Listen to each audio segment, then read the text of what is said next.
Hello friends, मैं भारती आपका स्वागत करती हूँ आरजेएम स्टडी के यूट्यूब चैनल पे। आई होप आप अपनी अच्छे से पढ़ाई कर रहे होगे और सारे के सारे टेंशन वगैरह को एक तरफ कर दीजिए। अब हम अपना आगे का टॉपिक स्टार्ट करने वाले हैं, जो कि है महाजनपद काल। बच्चे, जो भी आपके आसपास चल रहा है माहौल, चाहे किसी का एग्ज़ाम में रिजल्ट नहीं आ रहा, चाहे कुछ और हो रहा है, बच्चे पढ़ते रहिए। पढ़ाई ही वो चीज़ है जो आपको आगे तक लेके जाएगी और इसी से सिलेक्शन होगा। इसको छोड़ने से सिलेक्शन नहीं होगा। तो देखिए, महाजनपद काल का टाइम पीरियड स्टार्ट होता है 600 ईसा पूर्व से 400 ईसा पूर्व तक। आप इसको ना ईसा पूर्व कर लीजिएगा। बीसी आएगा यहाँ पर, क्या आएगा, बीसी आएगा यहाँ पर। बिफोर क्राइस्ट आपको लिखना पड़ेगा, BC या फिर ईसा पूर्व। ठीक है, तो अब आगे देखिएगा आपका इसमें आगे क्या आएगा। इसमें सबसे जो छोटी इकाई होती थी ना, उसको क्या बोलते थे, कुल। क्या बोलते थे, कुल। जैसे जो आपका परिवार होता है उसको कुल कहते हैं। उसके बाद परिवारों से मिलकर क्या बनता है, ग्राम। कई ग्राम से मिलकर क्या बनता है, विश्व। कई विश्व से मिलकर क्या बनता है, जन। कई जन मिलाकर बनाते हैं जनपद। और बहुत सारे जब जनपद इकट्ठे हो जाते हैं तो उसको कहते हैं महाजनपद। ये महाजनपद बच्चे पहले 16 होते थे। कितने होते थे, 16। जैसे आज के दिन हमारे स्टेट हैं वो कितने हैं, 28 हैं। यूनियन टेरिटरीज वो 8 हैं। तो ऐसे करके हमारा एक नेशन बना हुआ है इन स्टेट से। तो ये महाजनपद जो है पुराने समय में 16 होते थे। और सबसे जो पावरफुल होता था वो कौन सा था, मगध था। कौन सा था, मगध। अब ये जो है महाजनपद का टाइम पीरियड वही बता दिया मैंने आपको, 600 ईसा पूर्व स्टार्ट हुआ था और 400 ईसा पूर्व तक ये चला था। और इसमें राज्य की परिभाषा को भी दिखाया गया है कि क्या होता है राज्य। इसमें समझिएगा, अगर इकाई आपको छोटे लेवल से लेकर बड़े लेवल तक दिखाई जा रही है तो एक राज्य की संरचना कैसी होती है वो भी इसमें दिखाया गया था और बताया गया था। महाजनपदों के बारे में जानकारी कहाँ से मिलती है, ये इंपॉर्टेंट लाइन है बच्चे। ये आप लिख लीजिएगा एक बार। यहाँ पर इस PDF में ये चीज़ शायद पता नहीं अवेलेबल है या नहीं, लेकिन मैं आपको लिखवा देती हूँ। महाजनपद काल के बारे में बौद्ध धर्म का जो एक, यहाँ पे लिख देते हैं, यहाँ चलिए, यहाँ हाँ हाँ हाँ यहाँ लिख देते हैं। बौद्ध धर्म का एक ग्रंथ है। बौद्ध धर्म का ग्रंथ कौन सा है, अंगुत्तर निकाय। बौद्ध धर्म का एक ग्रंथ है अंगुत्तर निकाय। और एक जैन धर्म का ग्रंथ है, वो कौन सा है, भगवती सूत्र। जैन धर्म का कौन सा ग्रंथ है, भगवती सूत्र। इसमें जो ये महाजनपद काल है, इसमें भी 16 महाजनपदों का वर्णन है। इसमें भी 16 महाजनपदों का वर्णन है। तो देखिए बच्चों, पाणिनि ने लिखी थी अष्टाध्यायी। इसमें ना 22 महाजनपदों का वर्णन था। कितने महाजनपदों का वर्णन था, 22। बच्चे, आपसे क्वेश्चन कैसे आएगा, क्वेश्चन ऐसे आएगा कि जो महाजनपद है उसका वर्णन कौन से ग्रंथ में लिखा है, अंगुत्तर निकाय, भगवती सूत्र। ये कोई भी एक ठीक ऑप्शन होगा और बाकी गलत होंगे। तो अगर बौद्ध धर्म के बारे में पूछे तो वो आएगा आपका अंगुत्तर निकाय। जैन धर्म के बारे में पूछे तो भगवती सूत्र। और उसके बारे में पाणिनि की पुस्तक के बारे में पूछे तो वो थी अष्टाध्यायी। ठीक है, ये संस्कृत की ग्रामर थी। चलिए अब हम आगे देखते हैं। महाजनपद जो थे वो एक बार हम उन पर नज़र मार लेते हैं और उनकी राजधानियाँ कौन कौन सी थी एक बार उनको भी देखते हैं, क्योंकि इनसे भी एग्जाम में क्वेश्चन पूछा जाता है। जो मगध है, मगध की राजधानी पहले राजगृह, फिर गिरिव्रज और बाद में पाटलिपुत्र हुई थी। ये समय के साथ साथ चेंज होती रहती हैं राजधानियाँ। इसको थोड़ा बहुत अगर आप 2-4 बार बोलोगे तो आपको रिकॉल होने लग जाएगा। अंग की राजधानी चंपा, जो कि मालिनी नदी के किनारे है। अंग, आप थोड़ा बहुत ना ट्रिक लगा के भी कर सकते हैं। मैंने जैसे अपने शरीर के अंगों की चंपी करवाई, ऐसे करके आप बोलोगे तो अंग और चंपा याद हो जाएगा। कौशल, जो कि सरयू नदी के किनारे है, उसकी राजधानी साकेत और उसके बाद हुई श्रावस्ती। अवंती उज्जैन। ये बहुत मतलब थोड़े बहुत ना ये रिपीटेड भी हैं। अगर आपने ये नाम सुने होंगे अवंती ऐसे करके, तो उज्जैन इसकी राजधानी। उसके बाद महिष्मती। गांधार कौन सा, जो आज के दिन अफगानिस्तान है वो गांधार है। और उसकी राजधानी कौन सी, तक्षशिला। वहाँ पर आपको पता होगा ना, यूनिवर्सिटी भी थी। अब काशी वाराणसी, जो कि यूपी में है, आपको पता होगा। राजा अश्वसेन के पुत्र 23वें तीर्थंकर वहीं से थे। अब आगे देखिए पांचाल की है अहिछत्र और कपिल्ला। अब वज्जी जो है सबसे पहला, पूरी दुनिया का सबसे पहला गणतंत्र था, रिपब्लिक था। अब वज्जी की देखिए, वज्जी की राजधानी कौन सी है, वज्जी की राजधानी है वैशाली। वहीं से जो है आम्रपाली का संबंध था। आम्रपाली जो है बच्चों, उसको क्या बनाया गया था, नगर वधु बनाया गया था। नगर वधु क्यों बनाया गया था बच्चों, वो इतनी सुंदर थी कि उसकी सुंदरता के कारण उसको नगर वधू बना दिया गया। बहुत से लोगों के आपस में झगड़े होते थे कि मैं उससे शादी करूंगा, मैं उससे शादी करूंगा, लेकिन अंत में उसे नगर वधू बनाकर सॉल्यूशन निकाला गया और उसकी सुंदरता के कारण ही उसको नगर वधू बनाया गया। और इसी का और बिंबिसार का पुत्र था जीवक, जो कि राजवैद्य था। ठीक है, चलिए हम इसके बारे में आगे पढ़ेंगे। अब देखिए आप, अब आता है हमारा कंबोज। कंबोज मतलब सोच सकते हो आप, हरियाणा के अकॉर्डिंग बोलिए। देखिए कंबोज हाटक, बोझ को कम करना है तो हटा दो, बोझ को हटा दो। हाटक जो कि घोड़ों के लिए प्रसिद्ध थी ये जगह। अब उसके बाद देखिए अश्मक, अश्मक में क्या है, प्रतिष्ठान। मल, मल कुशीनगर।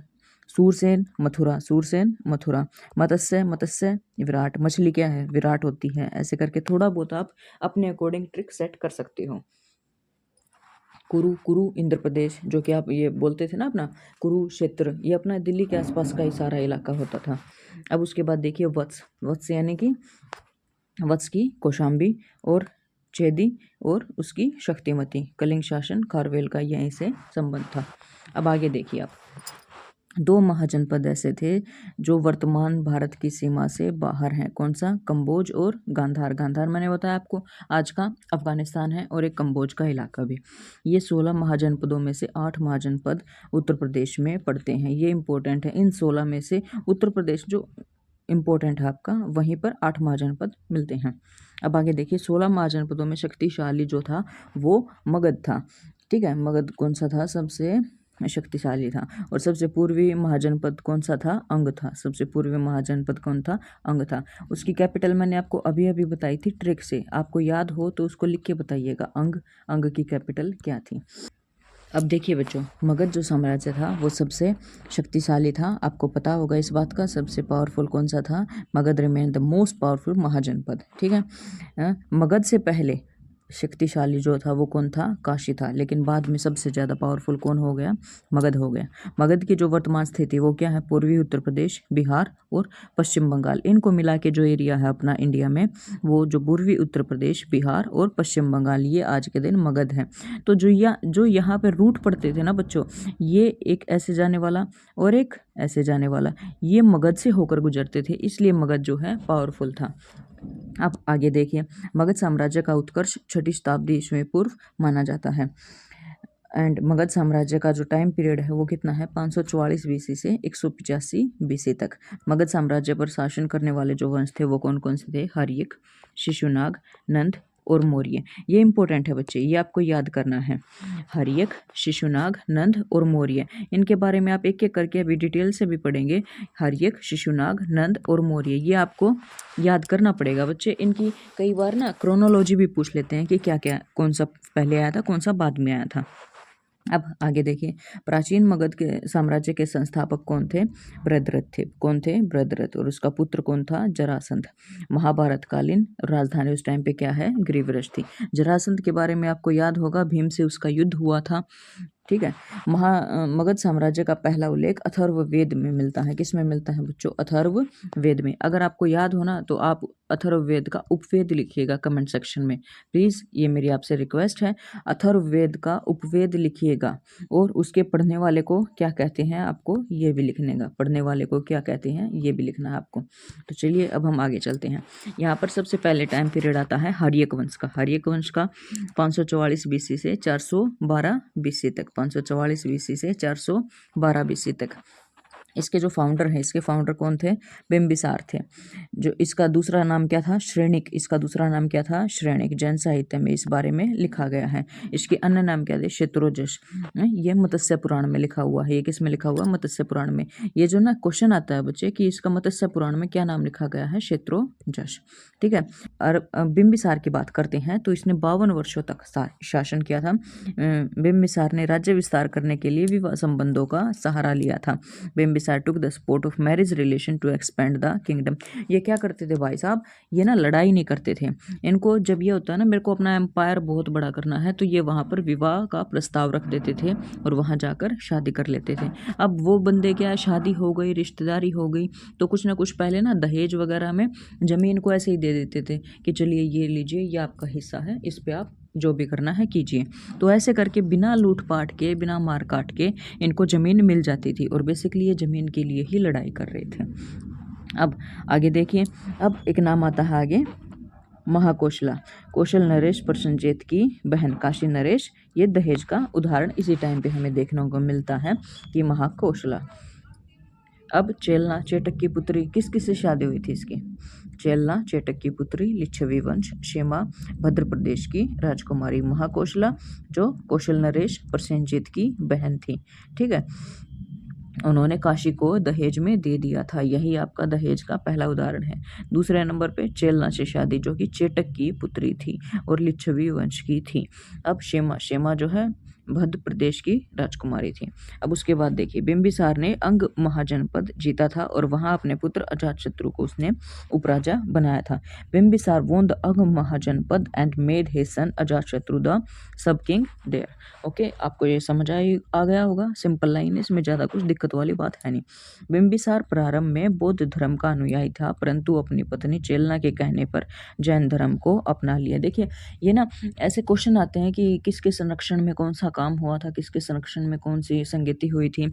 तो ये बिंबिसार का भी पूछा जाता है कि उसने कौन से धर्म को अपनाया था। पहले अपनाया था इसने बौद्ध धर्म को, और उसके बाद अपनी पत्नी के कहने पर इसने जैन धर्म को भी अपना लिया था। Initially, Bimbisar was a follower of Buddhism, but at the behest of his wife Chelna, he adopted Jainism. ठीक है, इसकी कैपिटल कौन सी थी? राजगृह। ये हमने स्टार्टिंग में पढ़ा भी था। अब बिंबिसार ने अपने ज्येष्ठ पुत्र जो है दर्शक को उत्तराधिकारी बनाया था। बिंबिसार ने अपने ज्येष्ठ पुत्र दर्शक को उत्तराधिकारी बनाया था, परंतु अजातशत्रु ने अपने पिता बिंबिसार की हत्या करके वो गद्दी पर बैठ गया था। पिता की हत्या करने के कारण अजातशत्रु को पितृहंता कहा गया था। ये जो हर्यक वंश है ना बच्चों, इसी को पूरे को ही पितृहंता वंश कहा जाता है, क्योंकि इसमें जो राजकुमार है वो क्या कर रहे हैं? अपने पिता की हत्या कर रहे हैं और उसके बाद वो शासन कर रहे हैं। अब देखिए, अजातशत्रु को भी इसके पुत्र उदयन ने हत्या कर दी थी। उसकी भी हत्या उसके पुत्र ने कर दी थी, उदयन ने। इस प्रकार से हर एक वंश को पितृहंता वंश भी कहा गया है। तो चलिए, ये बात यहाँ लिखी हुई है, आपको लिखने में ज़्यादा टाइम वेस्ट नहीं होगा। अब उसके बाद अजातशत्रु का टाइम पीरियड आता है, उसको हम बाद में करेंगे। उससे पहले ना बच्चों, हम बौद्ध धर्म और जैन धर्म को करेंगे। उसके लिए हम एक अलग अलग वीडियो लेके आएंगे। तो चलिए, एक बार फिर से हम अपनी क्लास को रिवाइज करते हैं। हमने महाजनपद काल के बारे में स्टार्ट किया था, जो कि 600 ईसा पूर्व से 400 ईसा पूर्व तक था उसका टाइम पीरियड। इसमें सबसे छोटी इकाई कुल, उसके बाद ग्राम, विश्व, जन और जनपद और महाजनपद। देखिए बच्चों, जितना आप रिवाइज करोगे उतना आपको फ़ायदा होगा, तो इसलिए फटाफट से रिविज़न स्टार्ट कर दीजिए। महाजनपद काल जो है वो 600 ईसा पूर्व से स्टार्ट हुआ था और 400 ईसा पूर्व तक था। इसी में राज्य की परिभाषा भी दी गई थी।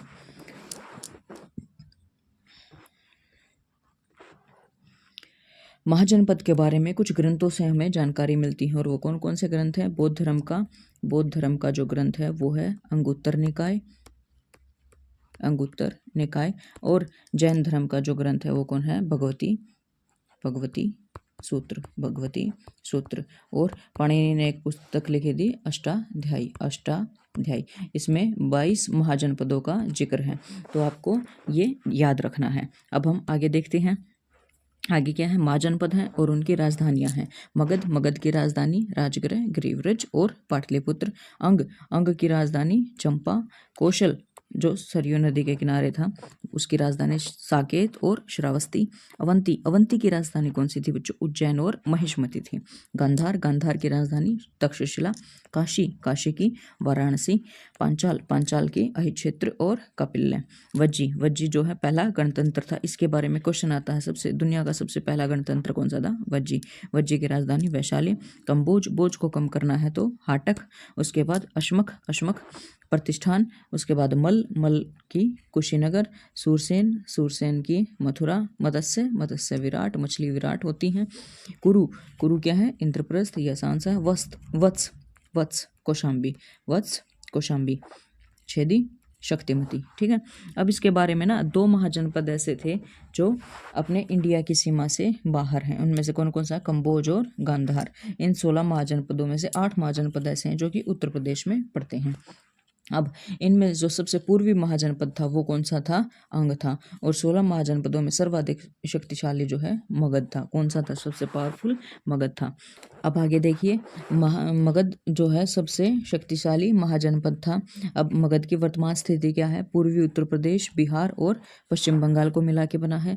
मगध साम्राज्य का उत्कर्ष जो है 6ठी शताब्दी ईसा पूर्व माना जाता है। इसका टाइम पीरियड दिया गया है वो कितना है? 544 बीसी से 185 बीसी तक दिया गया है। अब मगध पर शासन करने वाले जो वंश है वो कौन कौन से? हर्यक, शिशुनाग, नंद और मौर्य। इसको आप बार बार बोलिएगा, हर्यक, शिशुनाग, नंद और मौर्य, हर्यक, शिशुनाग, नंद और मौर्य वंश। HSNM, ठीक है, HSNM। जैसे आपको याद करने में आसानी हो आप वैसे कर लीजिएगा। प्राचीन मगध के संस्थापक कौन थे? बृहद्रथ। ये भी इम्पोर्टेंट है। संस्थापक और अंतिम शासक, संस्थापक और अंतिम शासक ये पूछे जाते हैं बच्चों। तो आपको प्राचीन मगध साम्राज्य के संस्थापक कौन थे? बृहद्रथ थे, ठीक है। उसका पुत्र कौन था? जरासंध था, जिसका महाभारत काल में जिक्र है। अब मगध का जो उल्लेख है वो कौन से वेद में मिलता है? अथर्ववेद में मिलता है। अब यहाँ पर जो सबसे पहला वंश था हर्यक, वो 544 बीसी से 412 बीसी तक था। इसके संस्थापक कौन थे? बिंबिसार थे। ये इंपॉर्टेंट है, फिर से वही चीज़ आएगी, इम्पोर्टेंट है। इसके संस्थापक कौन थे? बिंबिसार थे, जो कि 544 बीसी से 492 बीसी तक शासन किया था, ठीक है। अब इसका दूसरा नाम क्या था? श्रेणिक भी था इसका दूसरा नाम, जो कि जैन साहित्य में लिखा हुआ है। और इसका एक और नाम भी था, वो मत्स्य पुराण में जो लिखा हुआ है वो क्या है? क्षेत्रोजश, क्षेत्रोजश। अब भारत के इतिहास का सबसे बड़ा शासनकाल इसी का है। किसका है? बिंबिसार का। अकबर का भी काफ़ी बड़ा टाइम पीरियड है, लेकिन इसका सबसे बड़ा है। अब आगे देखिए, इसने 52 वर्षों तक शासन किया था। उसके बाद देखिए, बिंबिसार ने राज्य विस्तार करने के लिए विवाह संबंधों का सहारा लिया था। उसने महाकोशला से विवाह किया था, जो कि कौशल नरेश प्रसेनजित की बहन थी। यहीं पर दहेज का उदाहरण क्या मिला था? कि काशी को दहेज में दिया गया था। चेलना चेटक की पुत्री से शेमा, जो भद्र प्रदेश की राजकुमारी थी। बिंबिसार ने अग महाजनपद को जीता था, अंग महाजनपद को, और अपने पुत्र अजातशत्रु को उसे वहां पर उपराजा बना दिया था। अब बिंबिसार ने जो है बौद्ध धर्म को अपनाया था, लेकिन अपनी पत्नी चेलना के कहने पर जैन धर्म को अपना लिया था। इसने राजधानी कौन सी बनाई थी? राजगृह। बिंबिसार ने अपने ज्येष्ठ पुत्र दर्शक को उत्तराधिकारी बनाया था। बिंबिसार ने अपने ज्येष्ठ पुत्र दर्शक को उत्तराधिकारी बनाया था, लेकिन उसका पुत्र जो था अजातशत्रु ने क्या किया?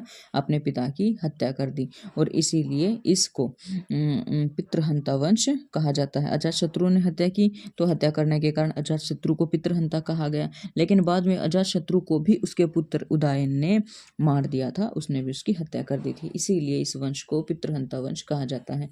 ये क्वेश्चन डायरेक्ट आता है बच्चे एग्जाम में कि पितृहंता वंश किसे कहा जाता है। वंश के ऑप्शन दे देंगे, तो आपको किसको चूज करना है? हर्यक वंश को चूज करना है। अब आगे आएगा, आगे हम अपना दूसरी क्लास में स्टार्ट करेंगे। तब तक के लिए आप पढ़ते रहिए, चिल करिए। Thank you.